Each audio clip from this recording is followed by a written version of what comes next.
नमस्कार दोस्तों, स्वागत है आज की कहानी में। कहानी का शीर्षक है सौभाग्यशाली कौन। लेखक हैं ज्योति देहलीवाल। मानिकचंद जी को 3 बेटे ही थे। इस बात का उन्हें बहुत घमंड था कि उन्हें 3 बेटे ही हैं। वे सीना तान कर बात बात में कहते थे कि मैं बहुत भाग्यशाली हूँ, 3 बेटों का बाप हूँ। उनके बड़े बेटे को जब से बेटा हुआ तब से तो उनके पैर जमीन पर पड़ते ही नहीं थे। मंझले बेटे को जब बेटी हुई तो उन्होंने झट से कहा कि इसकी माँ ने भी 3 बेटियां ही पैदा की है तो बेटी भी तो बेटी ही पैदा करेगी ना। यह बात सुनकर मंझली बहू को बहुत खराब लगा, लेकिन वो क्या बोल सकती थी, मन महसूस कर रह गई। नातिन होने की खबर पाकर मंझली बहू के पिता बलराम जी बहुत सारे उपहार लेकर नातिन को देखने बेटी के ससुराल आए।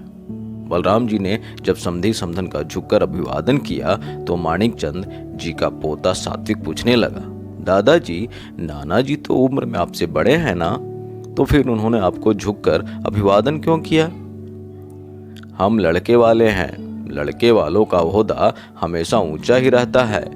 लड़की वाले हमेशा इसी तरह लड़के वालों का झुककर अभिवादन करते हैं। सदियों से हमारे समाज में यही रीत चलती आई है। मानिकचंद जी ने अभिमान से कहा, लेकिन दादाजी, हमारी टीचर तो कहती हैं कि शादी के वक्त पिता अपनी बेटी का दान करता है, तो फिर दान लेने वाला दान देने वाले से बड़ा कैसे होता है? सात्विक ने इस सवाल पर मानिकचंद जी को कोई जवाब नहीं देते बना। इस सवाल पर मानिकचंद जी को कोई जवाब देते नहीं बना। विषयांतर करने के लिए वे बलराम जी की तरफ देखकर बोले, चलिए चलिए अपनी नातिन से मिल लीजिए। नातिन को देखकर बलराम जी बहुत खुश हुए। वे बहुत ही प्यार से अपनी नातिन को निहार रहे थे। उन्हें इतना खुश देखकर मानिकचंद जी से रहा नहीं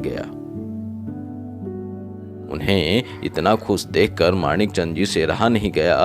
उन्होंने बलराम जी से पूछा, आपको तो पहले से ही 3 बेटियां हैं, फिर भी आप नातिन के होने पर इतना खुश कैसे दिखाई दे रहे हैं? समधी जी, आपको एक राज की बात बताऊं, जिस आंगन में बेटियां खेलती है ना, वह आंगन बहुत भाग्यशाली होता है और बेटी के माता पिता तो सौभाग्यशाली होते हैं। इतना कहकर बलराम जी शगुन का लिफाफा मानिकचंद जी को देने लगते हैं। बलराम जी, अब आप ही बताइए, भाग्यशाली कौन होता है? बेटों के पिता को ऐसे खर्चे नहीं करने पड़ते।